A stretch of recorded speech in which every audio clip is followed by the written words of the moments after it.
Il y avait de l'effervescence totale ce samedi 7 septembre 2024 dans la localité de Leboudi 2 avec la grande finale du championnat du Vivre Ensemble Beidolo 2024.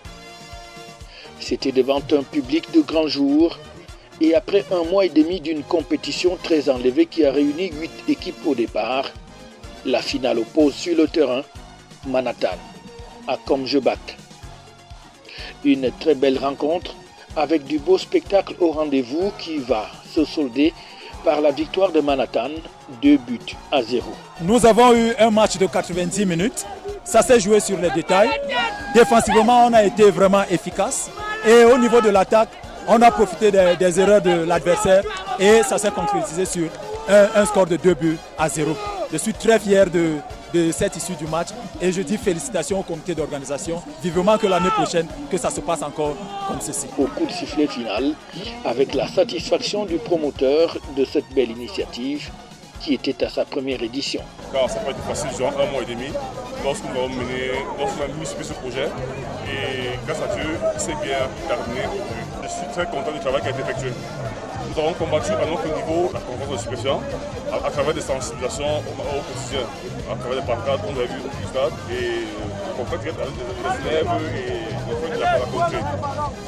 Dans l'ensemble, tout s'est bien passé. L'année prochaine, nous avons une seconde édition. Donc nous avons environ 8 mois pour préparer la seconde édition et sera mieux organisée que celle-ci. Lutter contre la délinquance des jeunes les a menés à abandonner la consommation des stupéfiants, d'où la satisfaction de l'autorité traditionnelle pour cette initiative.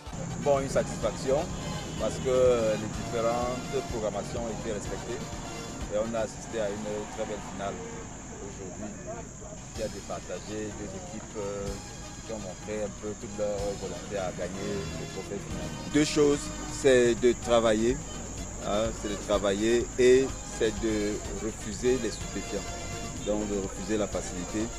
Et un moyen de refuser les stupéfiants, c'est le sport et c'est l'éducation. Et nous avons donc axé le championnat sur deux pôles. C'était le sport qui a été sanctionné par le trophée, une prime de 500 000 à l'équipe qui a gagné, et l'éducation qui a été matérialisée par la distribution des cartables avec des cahiers à l'intérieur. Donc à tous les jeunes, je dis vraiment bravo pour cette cérémonie-là. Mes impressions sont très bonnes. Je crois que le message est passé.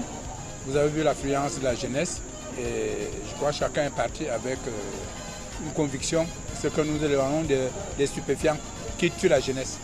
Et ce qu'il faut noter, c'est que pendant un mois et demi, il n'y a pas eu d'accident, il n'y a pas eu de bagarre. Tout le monde s'est bien comporté et c'est ce message d'union que j'envoie à la jeunesse qui continue à se comporter comme ça. Le meilleur a gagné et le meilleur a été ovationné. C'est donc en apothéose que se conclut cette belle fête sportive avec la remise des bourses scolaires pour une bonne rentrée, mais aussi des médailles et trophées pour les vainqueurs avec les encouragements des invités spéciaux. Mes impressions sont bonnes. J'ai vu un très beau match. J'ai vu une jeunesse en action. Je suis venu honorer à l'invitation de mon jeune frère et j'ai été content. Je suis satisfait de la prestation des deux équipes. Et malheureusement, le football étant ce qu'il est, le meilleur a gagné. Il faut dire à la jeunesse de laisser les mauvaises choses, les stupéfiants, les drogues, tout ce qui est mauvais. Et nous savons aussi que la jeunesse est le fer de lance de la nation.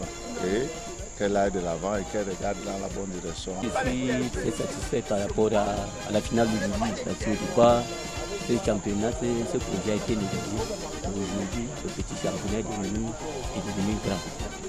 Ce qui fait que nous appelons nos frères qui aujourd'hui nous ont assisté que dans le futur, ils arrivent pour que nous puissions organiser de manière plus grande. Exit donc la première édition du championnat du Vivre Ensemble 2024 et bienvenue déjà à la deuxième édition en 2025.